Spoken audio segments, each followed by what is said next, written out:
Hello and welcome to SBC, SB Cinema. Today, dissection of a VHS tape. This is a standard VHS tape as it was used all the way from the 70s to the early 2000s, 2010s. It hit its main time around 80s and 90s. Okay, first take a look at the envelope. It is a standard cardboard sleeve. This is a re-recordable tape, as you can see on the recording notch, which is not pulled out here. It got one of those stickers on it that came with the TV Guide magazine, holding a German copy of The Fugitive, which is missing the first few minutes, making it worthless as a copy, but it can still be re-recorded on. Okay, the tape is a TDK VHS high quality VHS tape. Here are the spools to spool it. This is the part for the infrared indicator, showing when the tape is empty. You press this notch here and this part opens, revealing the tape. Those are the spools where the recorder grabs in. Locking pin that keeps it from twisting. So if you want to hand spool a VHS tape, you have to press this in and then you can turn the tape. Okay, now let's start opening it. And we will do it, here's another sticker, we will do it without destroying the label.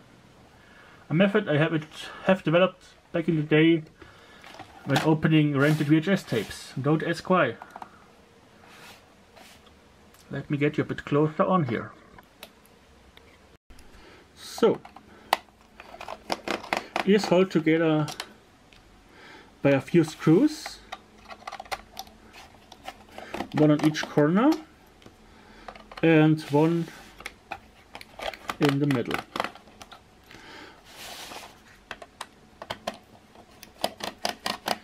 So this is a educational tutorial that can help you to repair old VHS tapes. So, once you have removed all 5 screws, you can open it, but be careful. The flap on the top of here is spring loaded and you don't want the spring to jump out. You push your finger in here, open it all the way, and you put your screwdriver in it, just like this.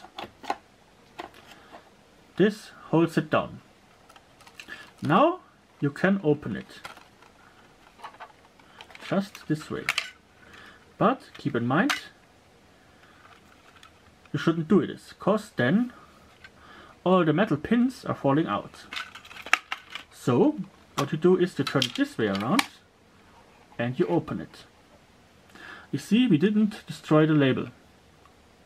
We obviously have to now put those little metal pins back on their place, which are in this case plastic rollers. So let me show you the locking mechanism a bit closer here. The pin goes in from the underside and pushes this up, releasing this little lever grabbing into this notch here on both sides. On this one it's easy because they are color coded. On some they are just the same color. So if you want to take the spools out, you just have to push them out of the way. You can take the spools out. This is especially helpful if you repair a worn out VHS tape.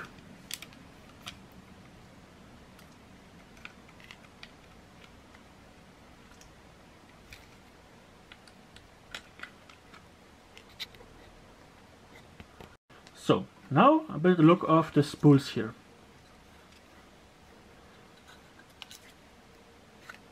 They are in general interchangeable between all sorts of VHS tapes. But you can't just cut them and stitch them together like with Super 8 film, because the video signal doesn't run straight, it does run in an angle. So if you want to jump cut something, you have to cut it in an angle according the orientation of your video heads to align it. Otherwise you just get a bit of a video glitch till the tracking is readjusted. On the top side here you have some springs that keep the tapes down so they don't jam.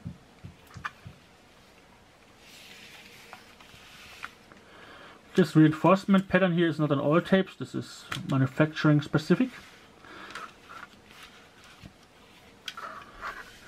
Here on the side, let me show you, you got a little plastic part coated with graphite. This is to prevent electrostatic charges. It presses the tape here. It's hard to see because it's all black. It presses the tape against this metal pin. The tape runs in between metal pin and this plastic part up to this plastic roller, following it all the way over here, into here, and to the next spool.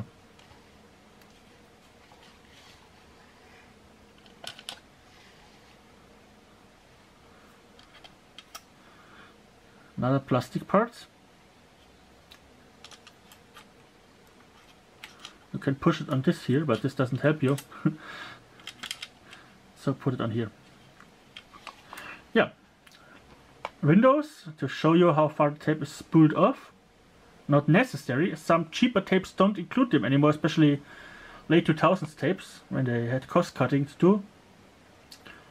They even made cardboard VHS covers, VHS tapes. So now a little look at the spring-loaded mechanism, which is here, still held down by the screwdriver. So if you want to reattach the spring, if the lid is missing, it goes in here.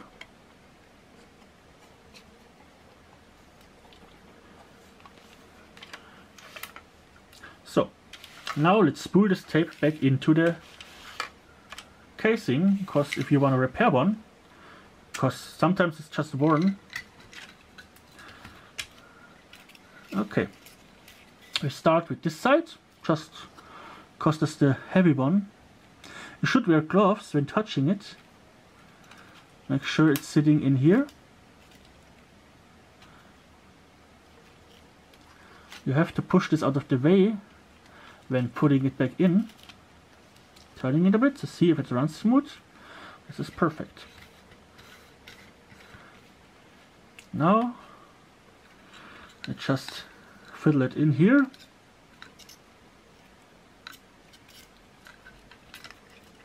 Push it out of the way again. Reinsert it and screw it down.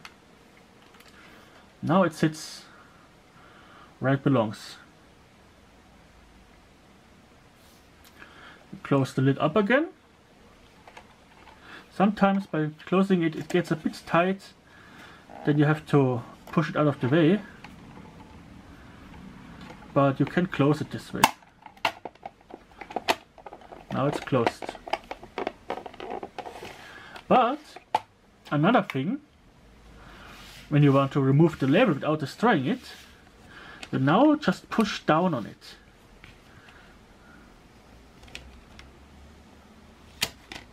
This way you can remove the label as a solid piece. Then you pull out on it. Just in case you want to have a commercial tape repaired, change the inserts, the guts of it.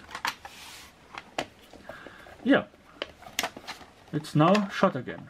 Remove the screwdriver or whatever you used as a wedge. Turn it around. Make sure everything moves like it is intended to.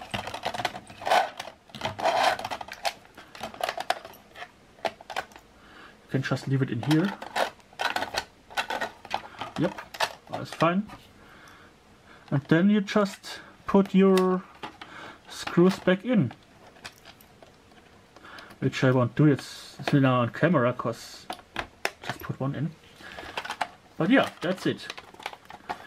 Dissection of a VHS tape. This is how you can open it, change the tape, and even get rid of the label without destroying it.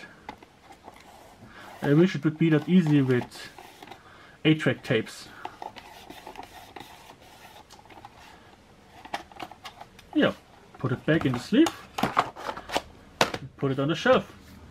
Now you know how it works, how to open it, how to reassemble it.